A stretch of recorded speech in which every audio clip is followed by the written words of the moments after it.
మీ ప్రేమ ప్రయోజనకరమైనదేనా?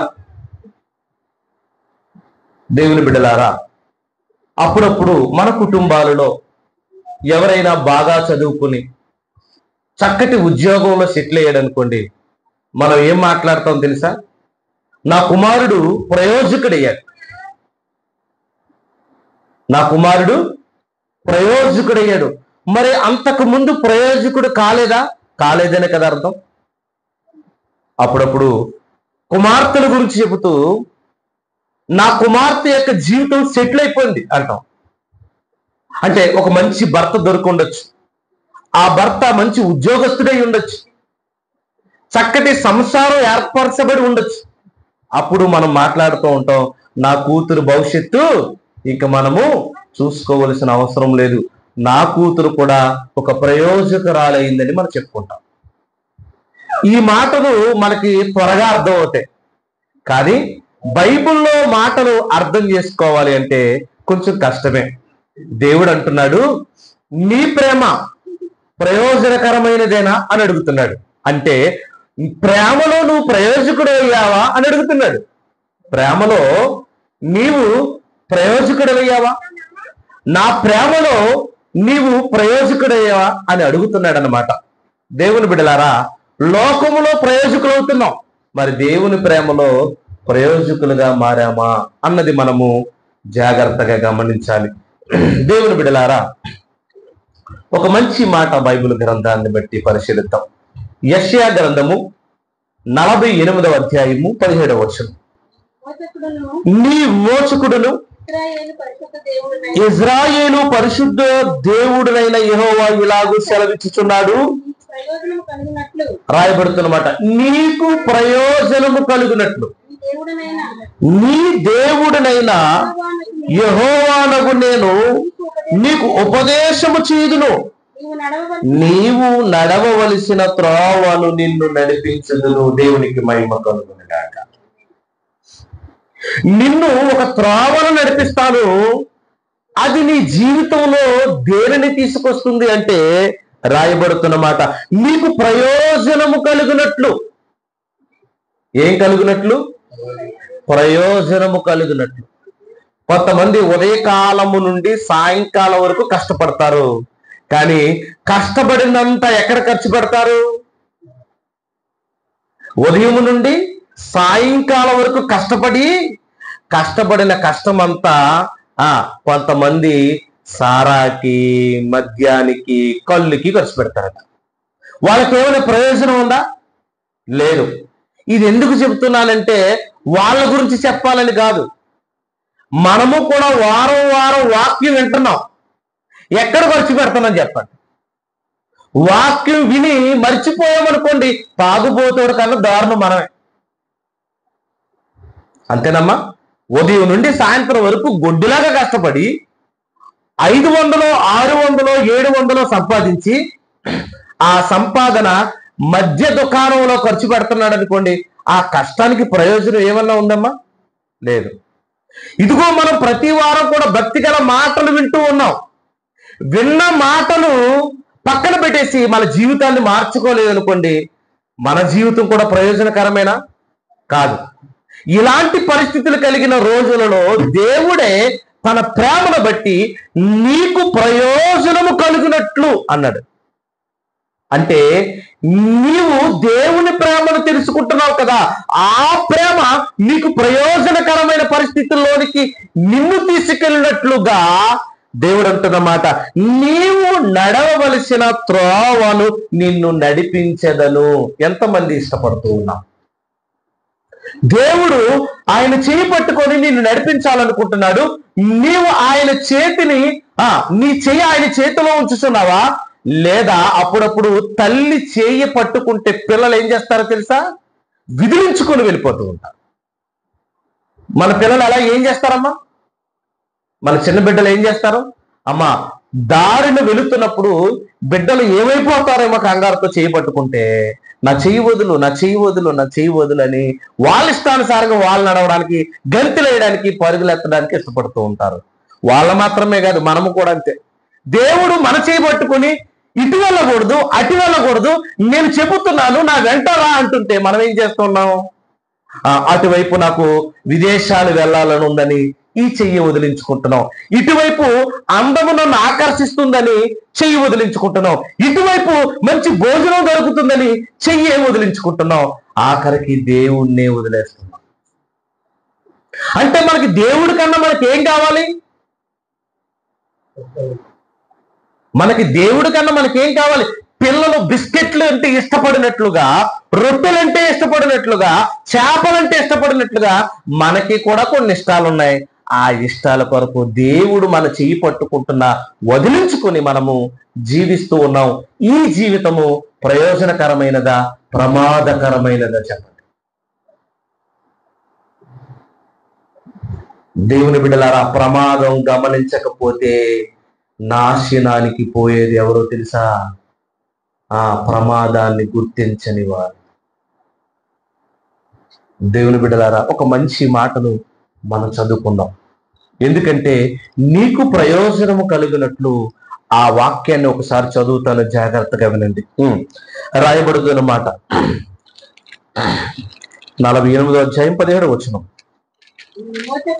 నీ విమోచకుడును. ఒకప్పుడంటే ఇజ్రాయేలీలు అని దేవుడు సంబోధించేవాడు ప్రవక్తల చేత. కానీ ఇప్పుడు నేను చదువుతాను, జాగ్రత్తగా వినండి, మీకు చాలా బాగా అర్థమవుతుంది. నీ విమోచకుడు. ఎవరా విమోచకుడు? మన విమోచకుడు ఎవరమ్మా? యేసుక్రీస్తు ప్రభుల వారు. ఆయనే మనతో మాట్లాడుతూ ఉన్నాడు. రాయబడుతున్న మాట, నీ విమోచకుడును క్రైస్తవుల పరిశుద్ధ దేవుడునైన యేసుక్రీస్తు ఇలాగ సెలవిచ్చుచున్నాడు. ఆ పదాలను అలా చదవాలి. వాక్యాన్ని ఎలా చదవాలనుకుంటున్నారు? మనము క్రొత్త నిబంధన కాలంలో ఉన్నాం. ఇది పాత నిబంధన గ్రంథములో రాయబడిన మాటలు. మరి ఇప్పుడున్న కాలంలో మనం ఎలా అర్థం చేసుకోవాలి? నీ విమోచకుడు అనగా యేసుక్రీస్తుల ప్రభువుల వారు, నీ పాపము నుండి నిన్ను విడుదల చేసిన గొప్ప దేవుడు. ఆయన నీతో నాతో మాట్లాడుతూ ఉన్నాడు. క్రైస్తవుల పరిశుద్ధ దేవుడునైన యేసుక్రీస్తు ఇలాగూ సెలవిచ్చుచూ ఉన్నాడు. ఆయన ఏం సెలవిస్తున్నాడో రాయబడుతున్న మాట, నీకు ప్రయోజనము కలిగినట్లు. ఎవరికి? నీకు నాకు ప్రయోజనము కలుగునట్లు నీ దేవుడునైనా యేసుక్రీస్తునకు నేను నీకు ఉపదేశము చేయుదును బైబుల్ ద్వారా. దేవునికి మహిమ కలుగును. ఆయన ఏమంటున్నాడు యేసు ప్రభు గారు? నీవు నడవవలసిన త్రోవను నిన్ను నడిపించదును. ఆయన నడిపించాలనుకుంటున్నాడు ప్రయోజనకరమైన మార్గమునందు. ఈరోజు టైటిల్ ఏంటమ్మా? నీ ప్రేమ ప్రయోజనకరమైనదేనా? చాలా మంది ప్రేమిస్తారండి, కానీ అది ప్రయోజనకరమైందా కాదా అని ఎవ్వరు గమనించు. కానీ బైబిల్ గ్రంథములో అన్ని విషయాలు దేవుడు భద్రపరిచాడు. కానీ ఆ విషయాలన్నీ తెలుసుకోవడం కొరకు మనం ఎప్పుడు సిద్ధపడం. దేవుని బిడ్డలారా, బైబిల్లో ఉన్న సంగతులు మనం అర్థం చేసుకోవాలంటే ఏం చేయాలో తెలుసా? అదే యెషయా గ్రంథము 34వ అధ్యాయము 16వ వచనం. యెహోవా గ్రంథమును పరిశీలించి చదువుకొనడి అన్నాడు. యెహోవా గ్రంథమును పరిశీలించి చదువుకోండి. యెహోవా గ్రంథాన్ని పరిశీలించి చదువుకుంటే నీకు నాకు ఏం తెలుస్తుంది? ప్రయోజనకరమైన ప్రేమ మనకు తెలుస్తుంది. దేవుని బిడ్డలారా, 3 విషయాలు మీకు చెప్తాను, జాగ్రత్తగా వినండి. బైబిల్ చదవడం ఒక ఎత్తు అయితే, పరిశీలించి చదవడము ఒక ఎత్తు. మూడవది ఏంటో తెలుసా? ధ్యానించి చదవడం ఒక ఎత్తు. చెప్పండి, మనం ఏ స్థితిలో ఉన్నామో? చదివే స్థితిలో ఉన్నామా మనం?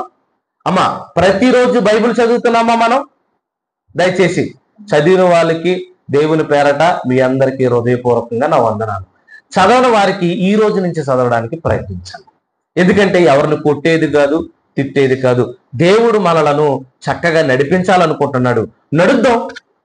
ఎవరైనా పిలిస్తే పలుకుతాం కదా, ఎవరైనా రమ్మంటే చక్కగా వెళ్ళి ఏదో ఒక పని చేస్తాం కదా. మరి దేవుడు చెప్తున్నప్పుడు చక్కగా విందాం. ఇందులో తప్పే ఉందమ్మా? మనుషులైనా మోసం చేస్తారేమో కానీ దేవుడు మోసం చేయడు కదా. చక్కని దేవుడు మన దేవుడు. అడగకుండా అన్ని ఇచ్చేవాడు, అడిగినా ఇచ్చేవాడు. నువ్వు ఊహించని వాటిని నీ కొరకు సిద్ధపరచువాడు. అలాంటి గొప్ప దేవుడు మన దేవుడు. ఆయన మనకు చెబుతున్నప్పుడు జాగ్రత్తగా విన్నాం. చదివిన వారు ఉన్నారు కదా, మీ అందరికీ యేసు ప్రభు నామంలో ప్రత్యేకమైన వందనాలు. చదవని వారు ఉన్నారు కదా, ఇక నుంచి చదవడానికి ప్రయత్నించాలి.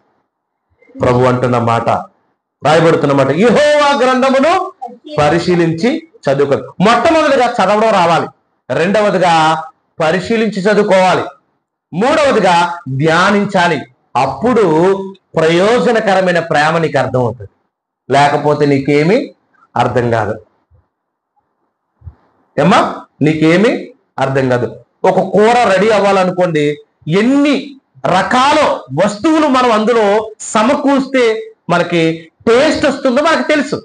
కానీ ప్రయోజనకరమైన ప్రేమ ఎలా వస్తుందన్న సంగతి మనకు మాత్రం తెలియదు. ఎందుకంటే ఎక్కువగా బైబిల్ మనం చదవలేకపోతూ ఉన్నాం గనక. దేవుని బిడ్డలారా, అందుకనే దేవుడు అంటున్నాడు, బైబిల్ చదువుకోండి, పరిశీలించి చదువుకోండి. బైబిల్ చదవడానికండి దేవుడు తన కుమారుడైన ఒక వ్యక్తిని సాక్షిగా పెట్టాడు. అంటే చదవడానికి ఒక వ్యక్తిని సాక్షిగా పెట్టాడు, పరిశీలించి చదవడానికి ఒక వ్యక్తిని సాక్షిగా పెట్టాడు, ధ్యానించి చదివిన వాడిని ఒక వ్యక్తిని సాక్షిగా పెట్టాడు. ఇలా తనకిష్టమైన వ్యక్తులను సాక్షులుగా సమాజంలో ఉంచాడు. అలాంటి సాక్షే ఈ రోజు మనం తెలుసుకోబోతున్నాం. అతని పేరేంటంటే విలియం మెక్ఫార్సన్. అతని పేరేంటమ్మా? విలియం మెక్ఫార్సన్. ఇతను గురించి మనం ఎందుకు తెలుసుకోవాలంటే, బైబుల్ ఎలా చదవాలో అతను చూస్తే మనకు అర్థమవుతుంది. అతని గురించి తెలుసుకుంటే బైబుల్ ఎలా చదవాలో అజ్ఞానంగా ఉన్న మనకి చాలా జ్ఞానం అర్థమవుతుంది. దేవుని బిడ్డలారా, ఈయన గురించి కొన్ని విషయాలు చెప్పి వాక్యాన్ని ముందుకు తీసుకువెళ్తూ ఉంటారు. దేవుని బిడ్డలారా, ఇతడు క్వారీలో పనిచేసేవాడండి. ఎక్కడ? క్వారీలో. మీ అందరికి తెలుసమ్మా, కొండను బద్దలు కొట్టి చిన్న చిన్న రాళ్లగా తయారు చేస్తారు క్వారీలు. అలాంటి క్వారీలో తన దేశంలో పనిచేస్తున్నప్పుడు ఇతని ప్రతిభను చూసి ఇతన్ని అమెరికా రమ్మన్నారు. మీకు మంచి జీతం ఇస్తాము, అకామిడేషన్ ఇస్తాము, నువ్వు చక్కగా మా దేశంలో పనిచేయి, నీ ప్రతిభ బాగుంది అని చెప్పినప్పుడు అతడు అమెరికా దేశానికి వెళ్ళిన తర్వాత అతడు చాలా ఆనందపడిపోయాడు. మంచి జీతము, మంచి వసతులు, అతను బట్టి తన కుటుంబం కూడా చాలా గొప్పగా బ్రతుకుతూ ఉన్నారు. అప్పుడప్పుడు మన వాళ్ళు కూడా కోవిటా వెళ్ళాలని, వేరే దేశం వెళ్ళాలని, మన కుటుంబాలు మార్చుకోవాలని అనుకుంటాం కదా దేవుని బిడ్డలారా. అలాగే అతడు కూడా అమెరికా వెళ్ళిపోయిన తర్వాత పనిలో నిమగ్నం అయిపోయాడు. చక్కగా పని చేసుకుంటూ ఉన్నాడు, జీతం ఇంటికి పంపిస్తూ ఉన్నాడు, హ్యాపీగా ఉన్నాడు, చక్కటి భోజనం. అయితే అతని జీవితంలో అతడు ఊహించలేని గొప్ప ప్రమాదాన్ని అతడు పొందుకున్నాడు. దేవుని బిడ్డ, ఒకానొక రోజు ఆ కొండను బద్దలు కొట్టడానికి బాంబుడు అతడు అక్కడ సెట్ చేస్తూ ఉన్నప్పుడు, దేవుని బిడ్డలారా, సమయానికి మించి అక్కడే ఉండిపోవడం వల్ల బాంబుల మధ్య, దేవుని బిడ్డలారా, ఆ యొక్క భయంకరంగా బాంబు బ్లాస్ట్ అయిపోయింది. ఆ బాంబు బ్లాస్ట్ లో ఉండిపోయాడు. హ్యాపీగా జరుగుతున్న జీవితంలో అతని జీవితం ఏమైపోయిందమ్మా? ఆ బాంబు బ్లాస్ట్ లో ఉండిపోగానే చేతులు పోయాయండి, కళ్ళు పోనీయండి, కాళ్ళకి గాయాలండి. ఒకప్పుడు ఎవరు అవసరం లేదు, ఇతను అనేకులకు అవసరం. ఇప్పుడు అతను కదలాలన్న అతనికి వేరొక అవసరం పడింది. దేవుని బిడ్డలారా, ఇప్పుడు కళ్ళు పోయాయి, చేతులు పోయాయి, జీవితం మీద ఆశ కూడా పోయింది. మనం కూడా ఎలాంటి వాళ్ళమంటే, ఆరోగ్యం ఉన్నంత కాలము దేవుణ్ణి పట్టించుకోము, ఎవరిని పట్టించుకోము, మన పరిస్థితులు ఏం జరుగుతున్నాయో మనకు తెలీదు. మనకి కావలసింది కేవలం డబ్బు అనుకుంటాం. దేవుని బిడ్డలారా, మీరు నమ్మితే నమ్మండి, నమ్మకపోతే మానండి. పెద్దవాళ్ళు అన్న మాట ఏంటంటే, డబ్బు భలే జబ్బట. డబ్బు వచ్చినోడు కట్ట జబ్బులు వస్తాయట. డబ్బే జీవితం అనుకున్న వారికి ఏమొస్తాయంటమ్మా? జబ్బులే. అలాంటి వారు నమ్మకండి. అలాంటి డబ్బులు సంపాదించాలి, ఇదే జీవితం అన్న వాళ్ళు మాట వినకండి. వాళ్ళు ఆల్రెడీ జబ్బులో ఉన్నారు. ఆ జబ్బులో ఏ జబ్బు అది? డబ్బు భలే జబ్బు, అందులో ఉన్నారు. వాళ్ళ మాట వినకండి. వాళ్ళు మూర్ఖులు, వాళ్ళకేం తెలియదు. దేవుని బిడ్డల, దేవుని ప్రణాళిక తెలియదు వాళ్ళకి. ఇతడు కూడా ఆ యొక్క సంపాదన మాయలో పడిపోయాడు. కానీ ప్రాణం అంతా ఏమైపోయింది? విలవెల్లాడిపోతుంది. దిక్కు లేని పరిస్థితి. దేవుని బిడ్డలారా, అయితే ఏం జరిగిందో తెలుసా? అతన్ని మరలా తిరిగి తన దేశానికి వెళ్ళలేని పరిస్థితి కారణంగా ఒక ఆశ్రమంలో జాయిన్ చేశారు. అతన్ని ఎక్కడ జాయిన్ చేశారమ్మా? ఆశ్రమంలో. అమ్మా, వారిని ఏం పట్టించుకోకండి. మనము దేవుడి మాటల పట్ల మాత్రమే శ్రద్ధ ఉండాలి. ఎందుకంటే లోకం నీ కోసం నా కోసము ఆగదు. భూమి ఏమైనా ఆగుతుందా? ఒకడు పనిలోకి వెళ్ళలేదని, ఒకడు నిద్రపోతున్నాడని, ఒకడేమో అటు ఇటు తిరుగుతున్నాడని భూమి తన క్రమాన్ని ఏమైనా మార్చుకుందా? మార్చుకోలేదు. మనం ఎలా ఉండాలి? దేవుని సన్నిధికి వచ్చామంటే మన క్రమాన్ని మనం మాత్రమే చూసుకోవాలి. ఎవరిని కూడా మనం నిందించడానికి కానీ, ఎవరిని కూడా తీర్పు తీర్చడానికి కానీ మనం సరిపోము. మన పని ఏంటో తెలుసా? దేవుడు నాతో మాట్లాడుతున్నాడు, ఆ మాటలు జాగ్రత్తగా పట్టుకుంటాను, అదే చూసుకోండి. ఎవరు సంపాదించుకుంటే, ఇందాకే వాక్యం చదువుకున్నారు, ఏం చదువుకున్నారు? ఎవరు సంపాదించింది వాళ్ళకే ఉంటది. దేవుళ్ళు నువ్వేం సంపాదించావో దేవుడు నీకు ఇస్తాడట ఆయన వచ్చి. అర్థమైందా? అందువల్ల ఎవరి గురించి మీరు పట్టించుకోకండి. మన దేవుని సన్నిధికి వచ్చాం, అందరం వచ్చాం. ఇదిగో ఎవరి గురించి వాళ్ళే జాగ్రత్త తీసుకోవాలి. ఏమ్మా, చాలా మంచిది. మనం చెప్తే వింటారా? వినరు. విననప్పుడు మనం ఏం చేయాలి? నిశ్శబ్దంగా దేవుని వాక్యాన్ని మనం వినాలి. రైట్, దేవుని బిడ్డలారా, మంచి మాట, జాగ్రత్తగా వినండి. ఏం జరిగిందో తెలుసా? అతన్ని ఒక ఆశ్రమంలో జాయిన్ చేశారు. జాయిన్ చేశాక దేవుని బిడ్డలారా, ఆ ఆశ్రమంకి ఒక మంచి గుడ్ క్వాలిఫికేషన్ కలిగిన ఒక పద్ధతి ఉందండి. ఏంటో తెలుసా? 10 నిమిషాలు ఒక ఆయన వచ్చి దేవుని వాక్యాన్ని చదివేవాడట. ప్రతిరోజు కూడా ఒక 10 నిమిషాలు దేవుని వాక్యాన్ని చదువుతున్నప్పుడు జీవితం మీద ఆశ వదులుకున్న ఇతనికి ఆ మాటలు వినేసరికి హృదయానికి ఆదరణ కలిగిందట. దేవునికి మహిమ కలుగునుగా. ఎవరు ఇవ్వలేని ఆదరణ, ఎవరు ఇవ్వలేని ఆదరణ. కాళ్ళు లేని వాడికి, చేతులు లేని వాడికి, కళ్ళు లేని వాడికి దేవుని వాక్యం ఆదరించిందట. దేవునికి మహిమ కలుగునుగా. చూడండి, కష్ట సమయాలలో ఏ మనుషుడు ఆదరించలేడయ్యా, దేవుడు మాత్రం ఆదరించగలడు. ఆయనను ఆశ్రయించాలి. అందుకనే ప్రభు అంటున్న మాట మీ అందరికీ తెలుసు, నరులను ఆశ్రయించుట కన్నా, రాజులను ఆశ్రయించుట కన్నా, గనులను ఆశ్రయించుట కన్నా మనము ఆశ్రయించవలసింది యెహోవానే అన్నాడు. దేవునికి మహిమ కలుగునుగాక. ఎవరిని ఆశ్రయించాలమ్మా? యెహోవాని ఆశ్రయించాలి. ఆ మాటలు ఎప్పుడైతే అతను హృదయాన్ని తాకాయో, దేవుని బిడ్డలారా, ఆయనకి ఒక ఆశ కలిగిందండి. ఏంటో తెలుసా? 10 నిమిషాలే వాక్యం చెబుతున్నారు, నేను ఎక్కువగా దేవుని వాక్యాన్ని వినాలనుకుంటున్నాను.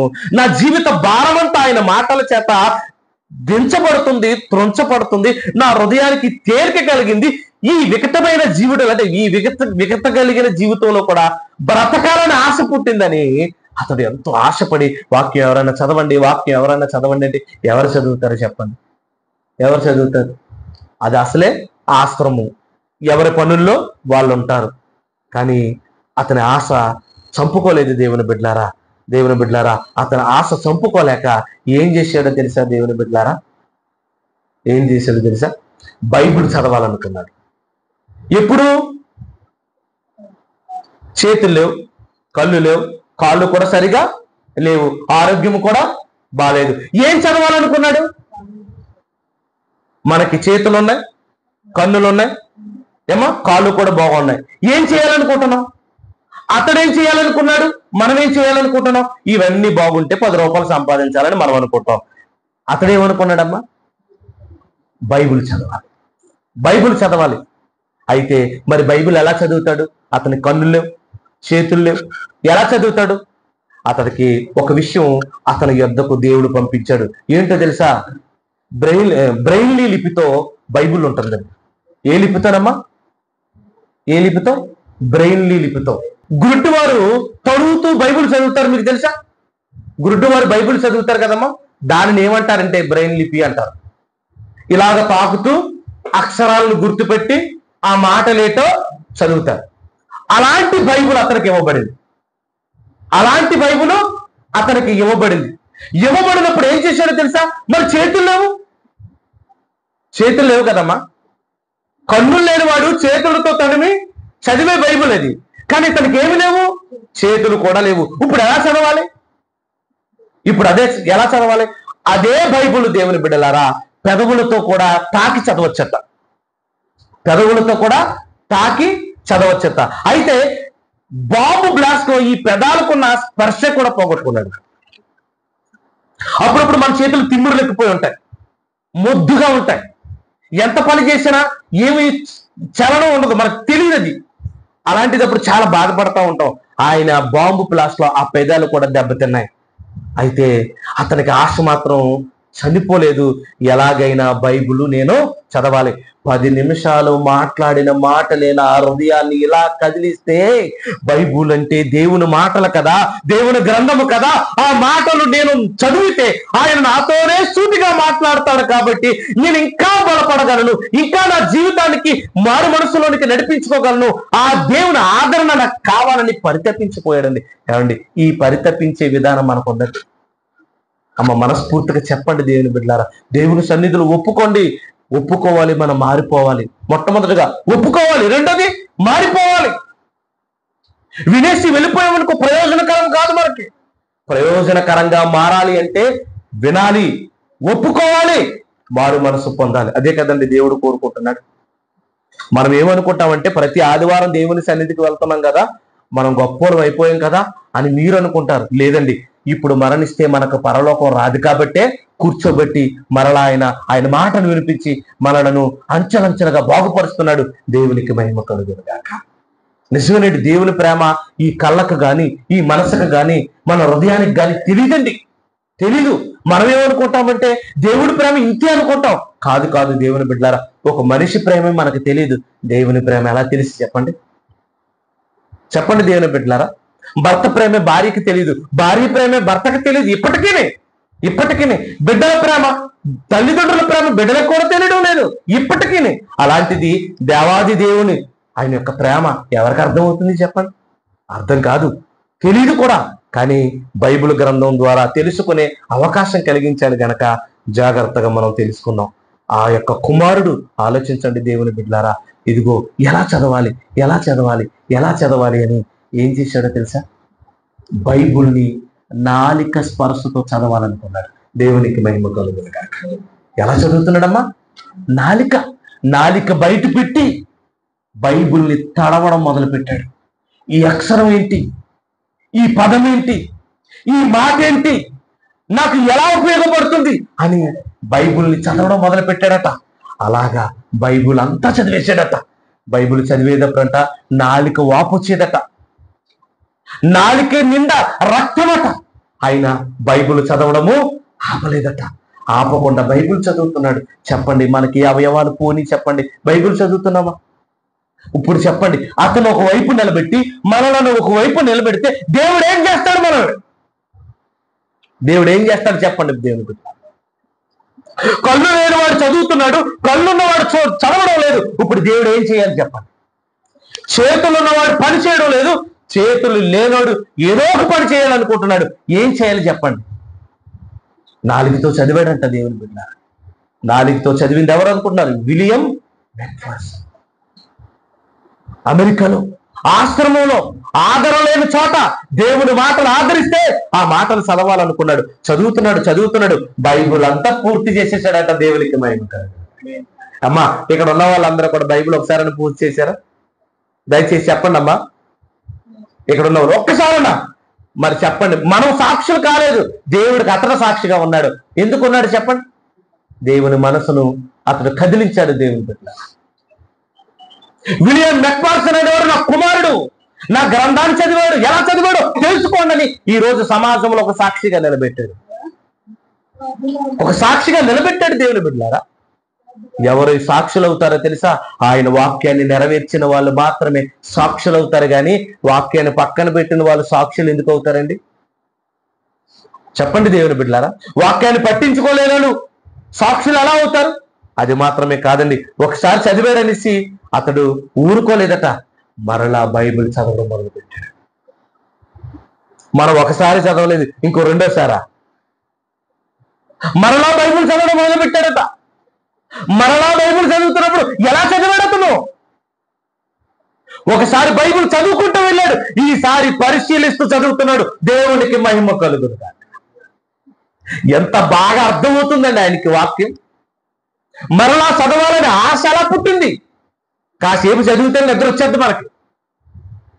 మన వాళ్ళకి నిద్రకి మందు ఏంటో తెలుసా? మెడిసిన్ కూడా వాడక్కర్లేదట. కొంతమంది ఇలా బైబిల్ తెరవగానే, కొంతమంది సన్నిధిలోనే నిద్రపోతారు, అది వేరే విషయం. కొంతమంది అయితే బైబిల్ తెరవగానే నిద్రమత్తు గల ఆత్మ దురాత్మ మనలోకి నిజమే దేవుని బిడ్డలారా, అక్షరాలు చదువుతుంటే ఏమనిపిస్తుంది? టీవీ చూసినా గేపు కూడా నిద్ర రాదండి, సెల్ ఫోన్ చూసినా నిద్ర రాదు. కానీ బైబిల్ చదవగానే, ఆయన సన్నిధికి రాగానే అమ్మో తీవ్రమైన నిద్ర, గాఢ నిద్ర. ఎలాగా? నినివే పట్టణానికి వెళ్ళమంటే తర్షీసు వాడెక్కాడట యోన. ఏం చేశాడు? దేవుడికి విరోధంగా వెళ్ళిపోతూ వాడ కిందకి వెళ్ళిపోయి అబ్బా నిద్రపోయాడంటండి బాబు, వచ్చి లేపితే గాని తెలియదు. ఇంకా అతడైనా లేవబడ్డారు. మనమైతే ఎంత మొత్తులో ఉన్నాం చూడండి. అప్పుడప్పుడు హాస్పిటల్ ఆపరేషన్ చేసినప్పుడు మేము మొత్తిస్తాం, అంటే డాక్టర్ గారు వచ్చి మొత్తిస్తారు. మొత్తి ఇచ్చినప్పుడు లేవరు వాళ్ళం. అసలు మనం ఎంత ఆపరేషన్ చేసినా వాళ్ళకి సంబంధం లేదు. ఎందుకు? మత్తులో ఉంటాం. అలాగా సాతానుడు ఏం చేశాడు తెలుసా? మనకి మత్తు ఇంజక్షన్ ఇచ్చి వెళ్ళిపోయాడు. మళ్ళా ఆడి దగ్గర ఉంది విరుగుడు. దేవుడు ఒకవేళ ఆ మత్తు నుండి విరుగుడు ఇచ్చి బయటికి తీసుకొద్దామన్నా అబ్బెబ్బే మా ఖాళీ లేదంటున్నామా. మాకెక్కడ ఖాళీది? దేవుడు మాటలు వినడానికి ఖాళీ ఎవరికి ఉందండి? జెండా పట్టుకొని తిరగడానికి ఖాళీ చేసుకున్నాం, మంచిదే. ఏదో 10 రూపాయలు వస్తున్నాయి కదండి, జెండా పట్టుకోవడానికి ఖాళీ చేసుకుని వెళ్ళాం. మరి దేవుడు మాటలు వినడానికి ఖాళీ చేసుకోవాలి కదమ్మా.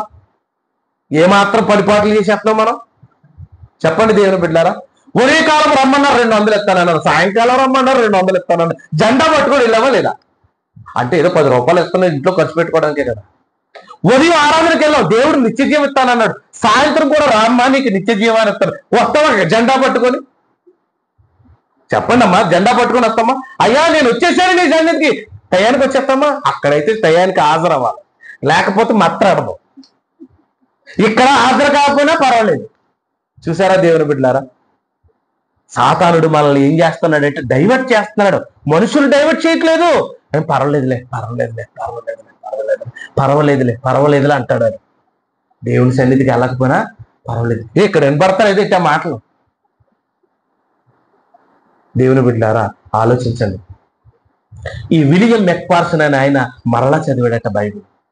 మరలా చదివాడు. మరలా నాలుక వాసిపోతుంది, మరలా నాలుకకి రక్తం వస్తుంది. ఆయన ఆగడం లేదు. అలాగ అతడు ఏం చేశాడో తెలుసా దేవుని బిడ్డలారా? 4 సార్లు చదివాడంటండి బైబిల్. ఎన్నిసార్లు అమ్మా? 4 సార్లు. దేనితో? ఆయనకి చేతులు లేవయ్యా, కళ్ళు కూడా లేవు, కాళ్ళకి కూడా గాయాలు. మరి ఎలా చదివాడు? నా దేవుని మాటలు తన నాలిక స్పర్శతో గుర్తించుకుంటూ చదివాడయ్యా. దేవునికి స్తోత్రం. దేవుని బిడ్డలారా చెప్పండి, అలాంటి వాళ్ళు సాక్షులు అవుతారు. కానీ నువ్వు నేను ఎలా అవుతాం సాక్షులు?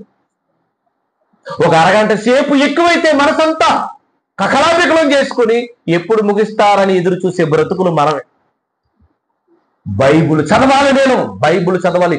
నాలిక స్పర్శతో చదివాడట. గ్రుడ్డు వారు చదివే బైబుల్ని దేవునికి మహిమ కలుగునుగాక. బైబుల్ ఎలా చదవాలి అంటే ఇదిగో సాక్ష్యం, ఇలా చదవాలి. ఉందా ఆసక్తి? లెక్క పెట్టిన డబ్బులే లెక్క పెడతాం మనం, లెక్క పెట్టినయే లెక్క పెడతాం, లెక్క పెట్టినయే లెక్క పెడతాం. కాగితాలు ఏమైనా కొత్త చేస్తే ఏమి రావో. దేవుని బిడ్డలారా, మనిషి తయారు చేసిన కాగితాలు నా చేతిలోంచి నీ చేతిలోకి, నీ చేతిలోంచి నాకు ఇంకొకరి చేతిలోకి వెళ్తాయి తప్ప కాగితాల వల్ల ఉపయోగం లేదు. అదే ఆహార పదార్థాల గురించి చూడండి, చక్కగా పెట్టగానే కడుపు నిండా తింటాం, కడుపులోకి వెళ్తుంది, అరుగుదల వస్తుంది. కాగితాలు తింటాం ఏంటి మనం? దేవుడిచ్చిన పదార్థాలు తింటాం తప్ప కాగితాలు తినం. కానీ కాగితాలు ఉన్న వాళ్ళకి విలువిస్తాం మనం, అవునా? కాగితాలు ఎక్కువ ఎవరి దగ్గర ఉన్నాయో వారికే విలువిస్తాం. నాలికి గీసుకోవడం కూడా పనిచేయవు. నిజమే దేవుని బిడ్డలారా, రాయబడుతున్న మాట ఎంత చక్కటి మాటలో చూడండి దేవుని బిడ్డలారా. నీ ప్రేమ ప్రయోజనకరమైనదేనా? అసలు ప్రయోజనకరమైన ప్రేమ అంటే ఏంటి? ఆ విషయాలు తెలుసుకోవాలంటే ముందు బైబిల్ చదవాలి. 2 బైబిల్ని పరిశీలించి చదవాలి. 3 ఆ వాక్యాన్ని ఇప్పుడు ధ్యానించాలి. రాయబడుతున్నమాట కొరింథీయులకు రాసిన మొదటి పత్రిక, కొరింథీయులకు రాసిన మొదటి పత్రిక 14వ వచనం మొదటి వచనం, 14వ అధ్యాయం మొదటి వచనం. ప్రేమ కలిగి ఉండుటకు ప్రయాసపడుడి, ఆత్మ సంబంధమైన వరములను ఆసక్తితో అపేక్షించుడి, విశేషముగా మీరు ప్రవచన వరమును అపేక్షించుడి. వాక్యము ప్రవచనం, వాక్యము ప్రవచనం అంటే ప్రవచనము ఇక్కడ ప్రకటింపబడుతుంది. ఎవరో కళ్ళు మూసుకొని ప్రవచించేదే ప్రవచనం కాదు. చాలా మంది నీ జీవితం గురించి నేను ప్రవచిస్తానమ్మా అని చాలా మంది కళ్ళు మూసుకొని ప్రవచిస్తూ ఉంటారు. అవి మాత్రమే ప్రవచనాలు కాదు. బైబిల్లో రాయబడిన పరిశుద్ధాత్మ శక్తితో పలకబడిన ఈ మాటలు నిజమైన ప్రవచనములు. ఈ మాట చెవిగలిగిన వాడు వినును గాక. ఆమేన్. ఈ మాటలు ప్రవచనాలు, నిజమైన ప్రవచనాలు ఇవి. కానీ మనుషులు పలికే వాటికి విలువ ఉందా మనకి? కానీ ఈ మాటలకు విలువ లేదు. అందుకని అంటున్నాడు, ఈ ప్రవచన వరాన్ని ఆసక్తితో అపేక్షించండి. ఆసక్తితో అపేక్షించాలట. అప్పుడప్పుడు థమ్సప్ డ్రింక్ తాగినప్పుడు అందరూ ఆసక్తి ఉంటుంది. ఆసక్తితో ఆ థమ్సప్ డ్రింక్ బిర్యానీ తిన్నప్పుడు చక్కగా తాగడానికి ఉపయోగించుకో. ఆసక్తి. మామిడికాయలు చూసినప్పుడు ఆసక్తి, ఏమా ద్రాక్ష పళ్ళు చూసినప్పుడు ఆసక్తి, తినుబండారాలన్నీ చూసినప్పుడు ఆసక్తి. కానీ దేవుడు ఏమంటున్నాడు? ప్రవచనావరముని యందు ఆసక్తి నీకు ఉండాలి. వాక్యం ఎక్కడైనా ప్రకటింపబడుతున్నప్పుడు ఈ ఆరాధన నా ఆరాధన ఇంకో ఆరాధన అనుకోకు. అక్కడ ప్రకటింపబడుతుంది బైబుల్. అక్కడ వాక్యాన్ని చెప్పేవాడు ఒక దైవ సేవకుడు. అది మాత్రం నీకు గుర్తుంటే చాలు. అది మాత్రం గుర్తుంటే చాలు. అంతే తప్ప ఈ సంఘము ఆ సంఘము అని ఎవరిని విడదీయకండి. అందరూ ప్రకటించేది బైబిల్ గ్రంథమే. అందులో మంచి విషయాలు బైబిల్లో చూపించి ప్రకటిస్తున్న ప్రతి మాట మీరు నమ్మండి. ఆ మాటను బట్టి మీరు స్వీకరించండి. ఎవరు చెప్పినా పర్వాలేదు. అందరూ ఈ భూమి మీద స్థిరంగా ఉండిపోయేవారు ఎవరు కారు. కొంతకాలం చెబుతాము, కొంతకాలం కాలం చేసి వెళ్ళిపోతాము. మరలా మరొకరిని దేవుడు లేపుతాడు. అతనితో దేవుడు మాట్లాడుతూ ఉంటాడు. ఆ మాటలు బైబిల్ గ్రంథములోవే. దేవునికి మహిమ కలుగును. అందువల్ల ఎవరిని కూడా కించపరచొద్దు, ఎవరిని హేళన చేయొద్దు, ఎవరిని హేళన చేయొద్దు. రాయబడుతున్న మాట, ప్రేమ కలిగి ఉండుటకు ప్రయాసపడుడి. ఏ ప్రేమ కలిగి ఉండుటకు ప్రయాసపడాలి? ప్రయోజనకరమైన ప్రేమ కలిగి ఉండుటకు ప్రయాసపడాలి. ఈ రోజు సబ్జెక్ట్ అదే కదమ్మా. సబ్జెక్ట్ ఏంటమ్మా ఈరోజు సబ్జెక్టు? ఈరోజు దేవుని సందేశం ఏంటమ్మా? నీ ప్రేమ ప్రయోజనకరమైనదేనా? నీ ప్రేమ ప్రయోజనకరమైనదేనా? నా కొడుకు ప్రయోజకుడండి, నా కూతురు ప్రయోజకురాలండి అని చెప్తావు కదా. ఏమండి, నేను కూడా ప్రయోజకునయ్యానండి అని చెప్పుకుంటాం కదా. దేవుని ప్రేమ యందు ప్రయోజకులమయ్యావా? అక్కడ అందరం ఫెయిల్ అయిపోయాం. అందుకనే దేవుడు ఈరోజు ఈ పాఠాన్ని ఆయనే మన యందు ప్రేమ కలిగి మాట్లాడుతూ ఉన్నాడు. దేవునికి మహిమ కలుగును. రైతు దేవుని బిడ్డలారా, ప్రేమ కలిగి ఉండేటకు ప్రయాసపడుడి. ఆత్మ సంబంధమైన వరములను ఆసక్తితో అపేక్షించండి. దేవుని బిడ్డలారా, దేవుని పరమైన అవకాశాలు మనకు వచ్చినప్పుడు ఎవ్వరు కూడా వద్దని అనకండి. ప్రార్థన చేయమని అవకాశం వచ్చింది అనుకోండి, మోకరిల్లి ప్రార్థన చేయండి. మీకు పాప క్షమాపణ కలుగుతుంది. దేవునికి మహిమ కలుగును. పాట పాడే అవకాశం వస్తే పాట పాడండి. మీకు పాప క్షమాపణ దేవుడు కలగజేస్తాడు. ఎందుకంటే నా కుమార్తె నా మాటకు లోబడింది, నా కుమారుడు నా మాటకు లోబడ్డాడు. నేను చెప్పానని, ఇదిగో దైవ సేవకుని నోట నా మాట ఉంచి చెప్పానని లోబడిపోయి ప్రార్థన చేశాడు, లోబడిపోయి పాట పాడాడు, లోబడిపోయి ప్రతి కార్యక్రమంలో పాల్గొన్నాడు. ఇతనికి నేను ఏమివ్వాలి? పాపక్షమాపణే కదా. అండ్ మనకి కావాల్సింది ఏంటో తెలుసా? ఆస్తులు అంతస్తులు కాదండి. మనకి కావలసింది, ప్రతిసారి కావలసినది పాపక్షమాపణే. దేవునికి మహిమ కలుగును. ఇస్తాడు దేవుని బిడ్డలారా. నమ్మువాడికి నీకు ఎవరైతే పాపక్షమాపణ ఇస్తారని నువ్వు ఎవరినైతే నమ్ముతున్నావో ఆ నమ్ము యేసు ప్రభుకి సమస్తము సాధ్యమే.